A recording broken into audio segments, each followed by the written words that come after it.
and welcome to another Drive-In Double Feature. I'm Ryan, I'm Nathan. and this is the podcast where we talk about two movies a week every Tuesday and Thursday. But before I get anything going, we have a Patreon over at patreon.com/Drive-In Double Feature Podcast. You know, Nathan, I was at my local farmers market the other day, and Okay. I was just, perusing all the various different jams and jellies that they had. And, I Yeah. was just looking Mhm. at them and, they were like, one person I was standing next to, they were like, can you look at all these fancy jams? And I'm like, yeah, it's really nice. I hear they're organic. And you say, what's organic Mhm. is the Patreon for Nathan and Oh. Ryan's podcast, Drive and Double Feature. It's only $5 a month. You get all types of great content over there.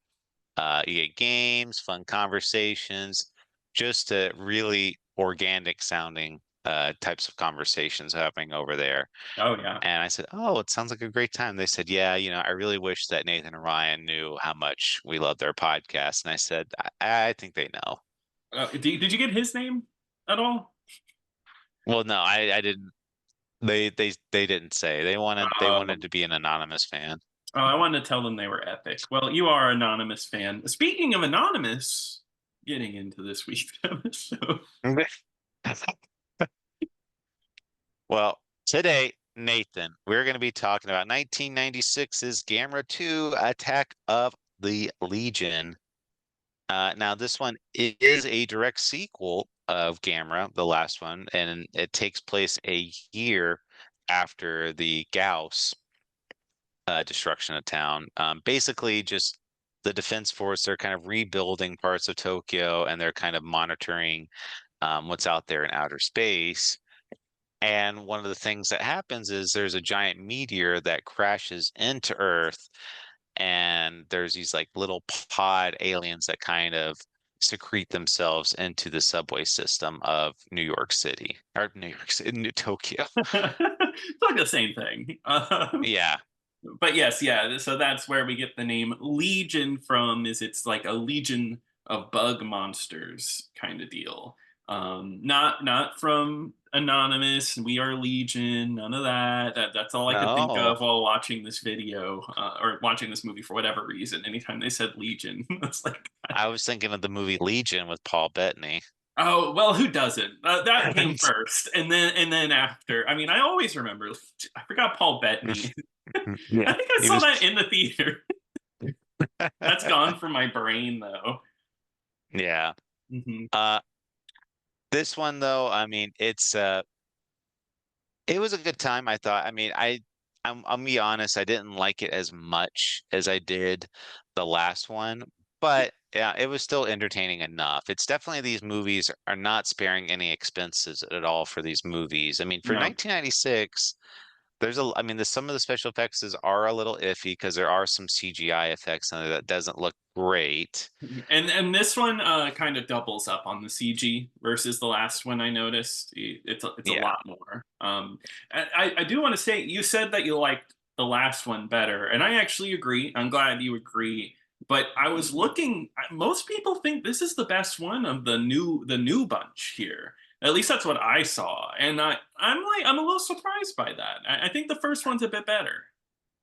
Like I've always complained before, there wasn't enough monster fighting. I mean, this one doesn't have a ton, but I actually like the plot elements a lot more with from the last one where it was like with I actually felt like attached, like at least I knew some of the humans in here, which there is the returning character of the girl, Steven Seagal's daughter, is once again in this one.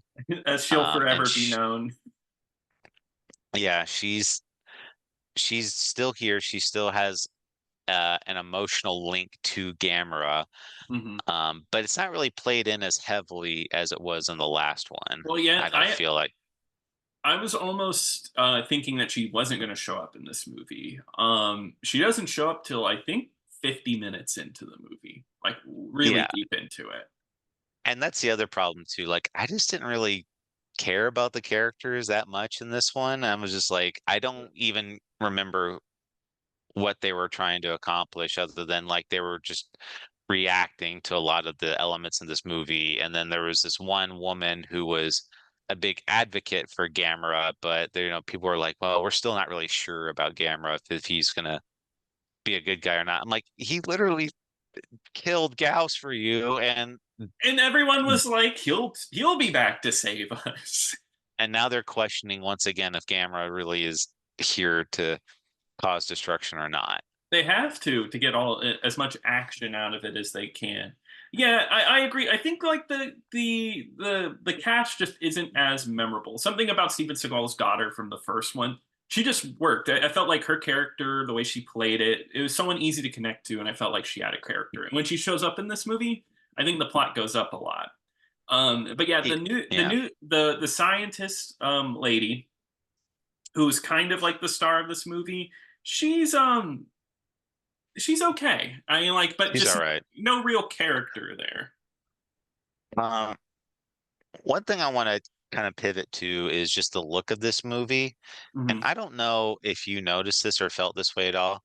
This movie is really dark, not in the sense of tone, but like lighting. I was Yes. like, because there was a lot of moments I'm like, I can barely tell what's happening on Yeah. screen. And I wonder what the choice is for that because they just choose a lot of dark settings. Like there's a scene in the subway that is like pitch black, and then there's a lot of night. This one's set in winter, which I do like that. I like that it's very snowy. I feel like we never see that in these monster movies, snowy like Tokyo or whatever.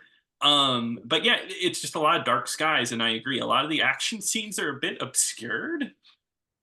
Yeah, I thought a lot of those scenes where I was like, I cannot, or I mean, I can see shapes of like, like, okay, that's Gamera or whatever, because Gamera is almost all black or all like very dark colors, so it's not there's Mhm. not a whole lot there that makes them stand out. And even Legion, it's just these dark gray bugs, so Mhm. they don't.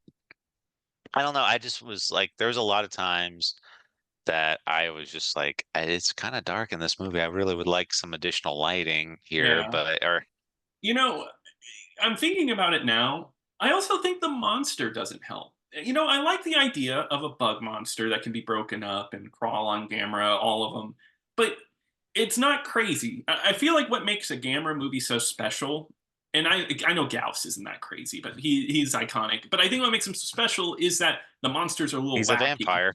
They're weird, yeah. They have like these weird elements to them, and I felt like this one was not that special. I don't know. I guess I wouldn't pull him out of a lineup and be like, "That's my favorite."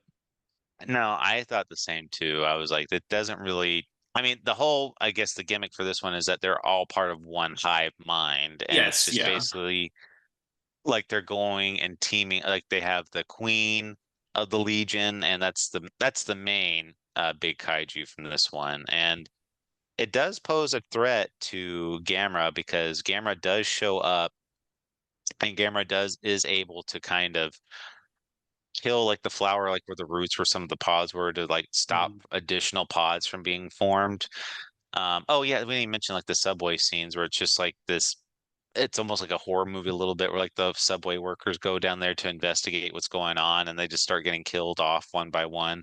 Yeah, and it's got some horror elements. I feel you, but yeah, and it has a little bit of a mystery to it too because they're only attacking certain people because they're going for what was the consensus on that? What exact anything electromagnetic? But at one point it was like God, it was some weird thing. It was like a certain type of plastic or something they were going for.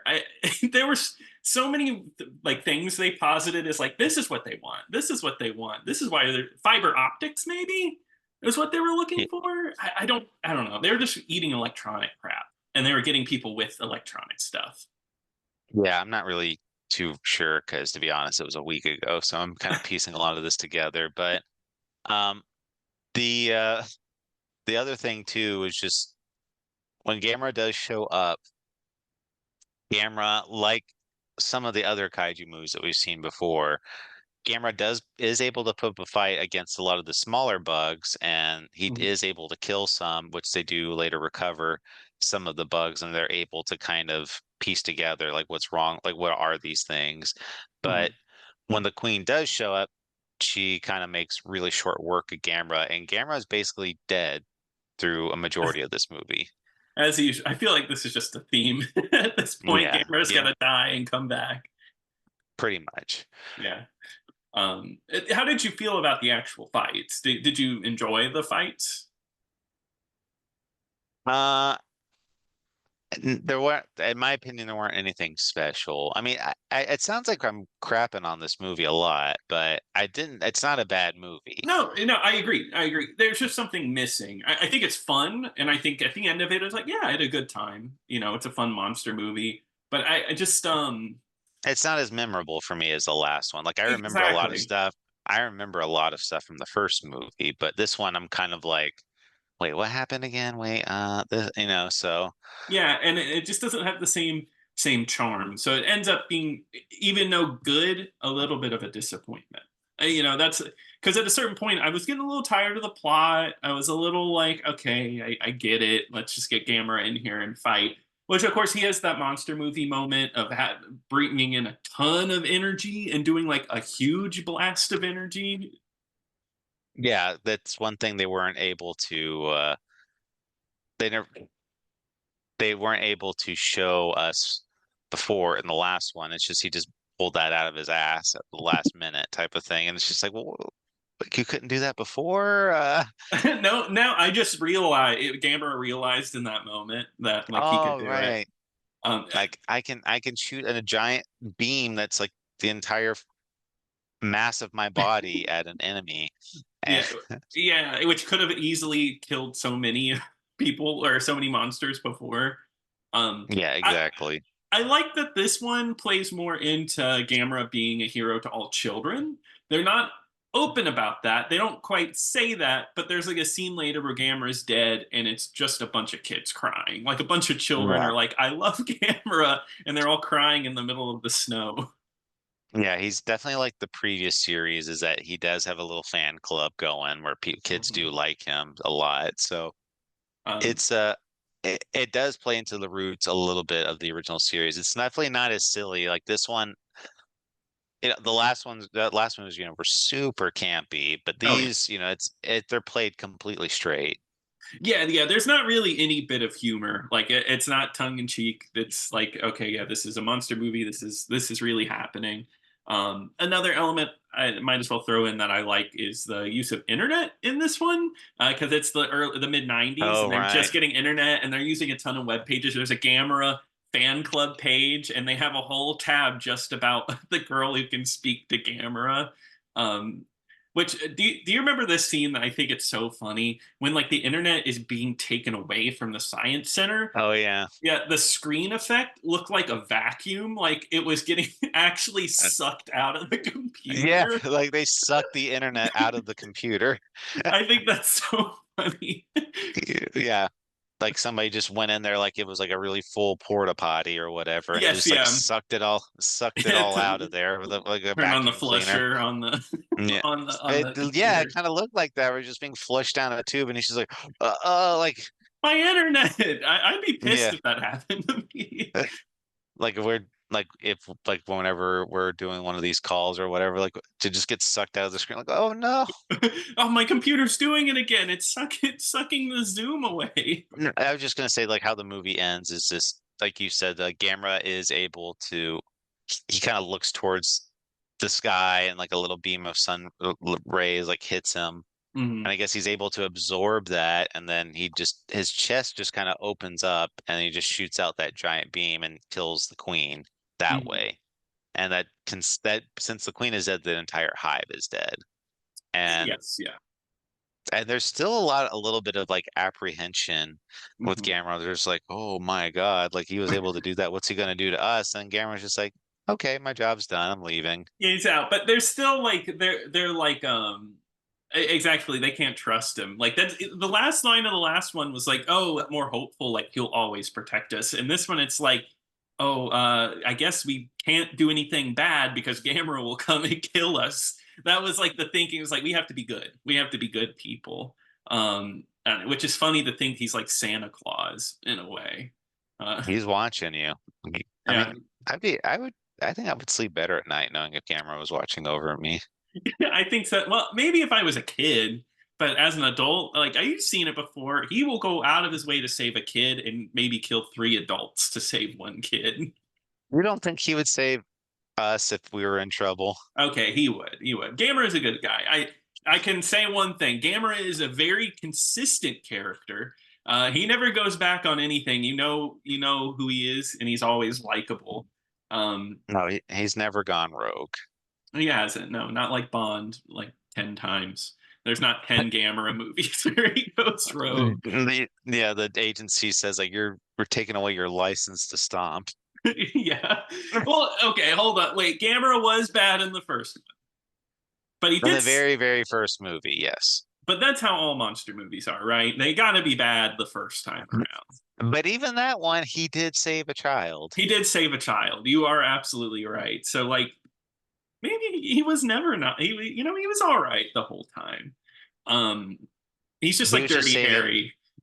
He was just, yeah, he didn't believe in corporal punishment. Exactly. But yeah, I think my feelings on this movie are like that it was pretty good. I enjoyed it, but like, is it one that you have to see? No, not by any means. For Gamera fans only, I feel like. Yeah. I mean, and this is just my personal preference. I like the first one a little better. Hmm. Um, this one, it's good. It's a good time, but I wouldn't say it's one you have to go out of your way to see. But again, like going back to the previous Gamera series from like the 70s and 60s, it's just my taste tend to skew a little more campier when it comes to that type of stuff. So I like a more of a sillier kaiju movie versus like these dark brooding ones, which we're going to get into a little bit more, but that's just kind of how they are in the 90s. It's just they're a lot more cinematic and they're a lot more played for straight, which is Yeah. fine. I mean, they're really well made movies, but personal preference wise, I like a more sillier kaiju movie because it's a little more fun for me to watch. But Yeah, and I mean, I agree. I like having a good bit of fun. I like a bit of silliness to it. So I don't know. I know Godzilla is the same way at this time period, right? Where it's more like this is serious. yep, We're not a little goofy.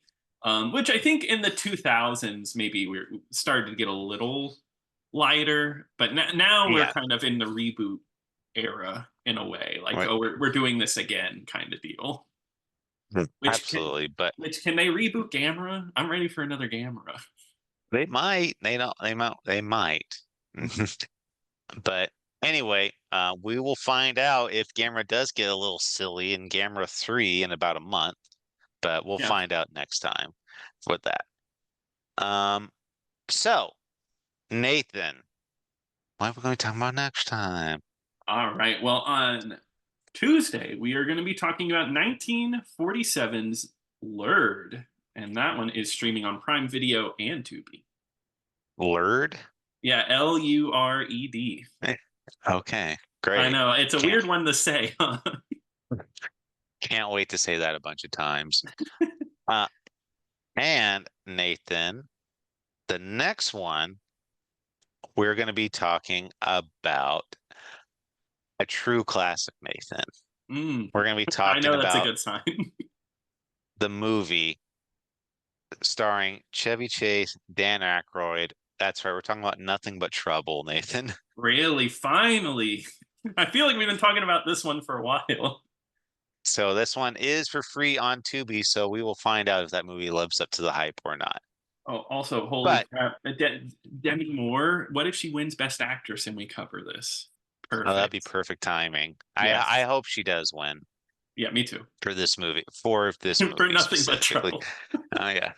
They're like, sorry, we didn't give it to you for this one. But Uh, uh, uh but anyway, thank you so much for joining us on this podcast. If you have any thoughts and opinions, please feel free to email us over at drivein-double-feature-podcast@gmail.com. Don't forget to check out our YouTube channel at Drive-In Double Feature Podcast.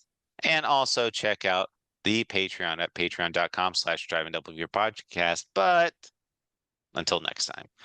Till next time.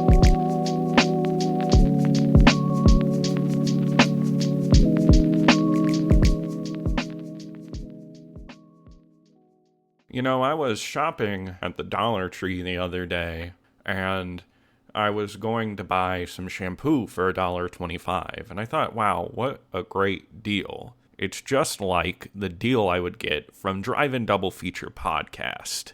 They have fun games, fun conversations, and it's all for $5 a month. And I was thinking, I'm going to put down this shampoo and get another subscription to their Patreon.